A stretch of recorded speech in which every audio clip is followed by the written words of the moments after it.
9.7 is on systems of equations.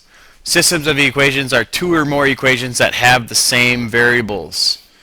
Two or more. Hence, system of equations. Equations, plural. A solution.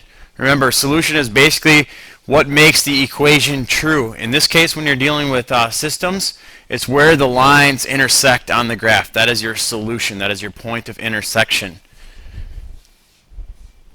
So in our table here, here's three possible solutions that we have. If we look at that first graph, it intersects in one spot. So there is one solution. So here is that point of solution. What you need to know about it is that the lines intersect and they also have different slopes. In order for them to intersect, lines have to have different slopes. The next one, notice there is no intersection, so the solution is no solution. And again, the description here would be that these lines would be parallel. And remember, parallel lines have the same slope. And the last one, well, remember, systems here, we're dealing with two lines. So if we're dealing with two lines, it looks like there's only one. So that's telling you that the lines are on top of one another. Solutions, infinite. Infinite number of solutions. Why? Because all those points are on this line. They all lie on that line. It's not just one spot. Every single spot. So infinite number. And when they have an infinite number, basically what this is, it is the same line. So same line for them to be on top of one another. Alright, one solution says solve the systems y equals negative 2x minus 3 and y equals 2x plus 5 by graphing. So we need to graph these two. So I'll say here's graph 1 and here is graph 2. Looking at the slopes, negative 2 and we have positive 2. They're different, therefore they're going to have one solution. So I'll go ahead and graph the first one here. Use the slope-intercept form of graphing. So my intercept is negative 3. Then I'll go ahead and use my slope, which is negative 2, which is 2 over 1. So I'll go up 2 over 1. My line should decrease. There would be my 2 points. I'll draw my linear line in. So there's graph 1. Graph 2, I'm going to go ahead and plot this. So my y-intercept is 5. I'm going to go ahead and plot that, y-intercept of 5, and then my slope is 2. So I'm not going to go up 2 because I'd go off my graph, so I'm going to go down 2 over 1, and my graph should increase. So down 2 over 1, there's my plot, so my graph will increase, and then go ahead and draw your linear line there as well. And there would be my point of intersection right there for my graph. That point of intersection is your solution. So this has one solution, as mentioned above, and that solution is negative 2, 1. It is an ordered pair. It is where the two lines intersect. To prove to you that negative 2, 1 is the solution, what this problem is basically asking you to do is to check it by substituting in negative 2, 1. So if I put in negative 2 for x, I should get 1 for y. So I'm going to go ahead and put 1 in for y. We have negative 2. We put in negative 2 for x. This is an xy value. Minus 3. Do the same thing for the other equation. 1 for y. We have 2 and negative 2 in for x plus 5. Work down the paper. We have 1 equals negative 2 times negative 2 is 4 minus 3. So we have 1 equals 1. That is a true statement. It checks out. Over here, 1 equals negative 4 plus 5. 1 equals 1. Checks out. So that's just proof to you that this solution works for both of those equations. Example 2, I want you to go ahead and work through on your own. We'll call this one equation 1 here. Go ahead and graph that one. Go ahead and graph equation 2. And then we'll check back in and get that point of intersection. There's graph 1. Biggest thing is when you plot those 2 points, don't just connect the line. Draw a nice long linear line through that paper in case it doesn't intersect between those 2 points. So you always want to draw a nice long line through that graph. Go ahead and graph the second one.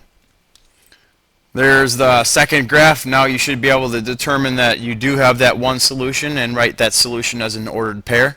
And there it is, one solution, ordered pair 1, 0. Example 3 is an example with no solution. Easy way to do it is go ahead and you can look at your equations. Well, there's a problem here. This equation and that equation are not in slope-intercept form.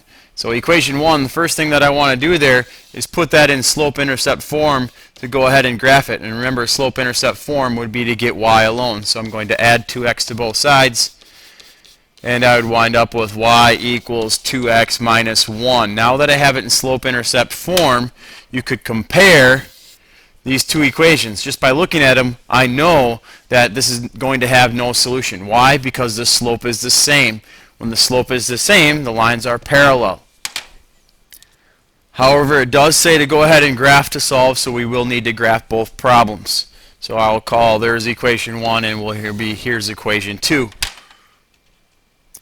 Equation 1 here, we have y equals 2x minus 1, so there's negative 1. Now move up 2 over 1. This line should increase. Draw a nice long linear line.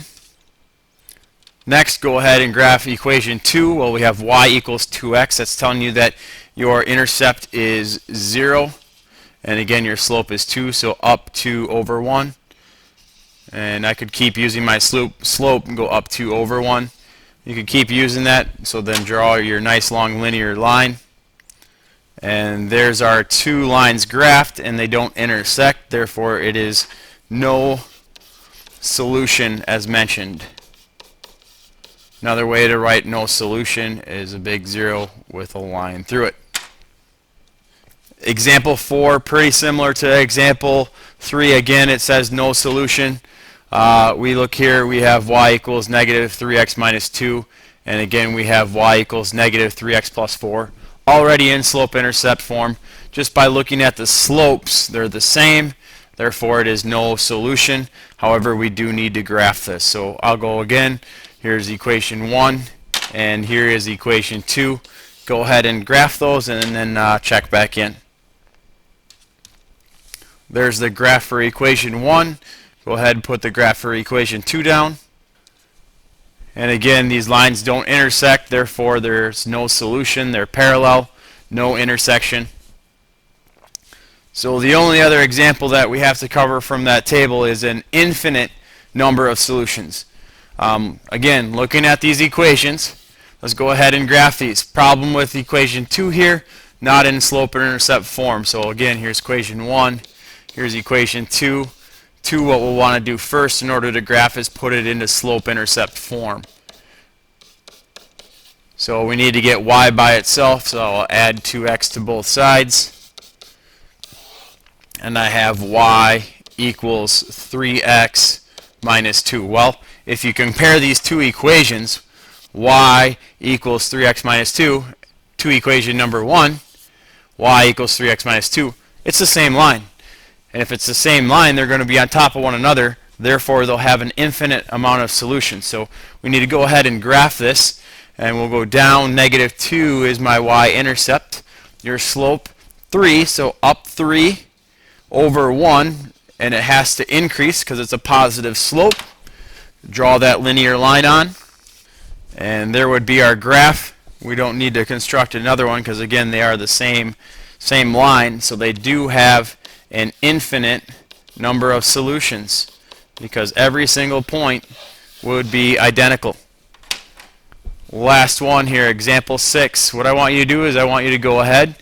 Same concept as telling us an infinite number of solutions. So here's equation 1. Here's equation 2. Equation 2 is not in slope-intercept form. Put it into slope-intercept form.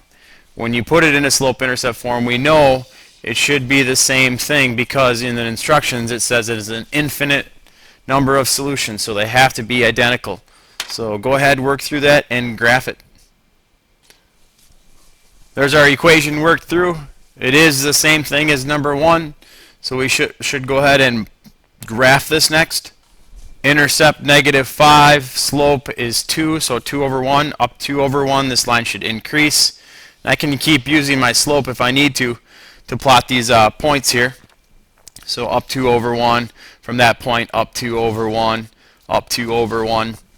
I really only need 2 points. So now use a straight edge, construct that linear line. There's our linear line, and then we just need to put in that this has an infinite number of solutions because they would be the same line. This will conclude systems of equations by graphing.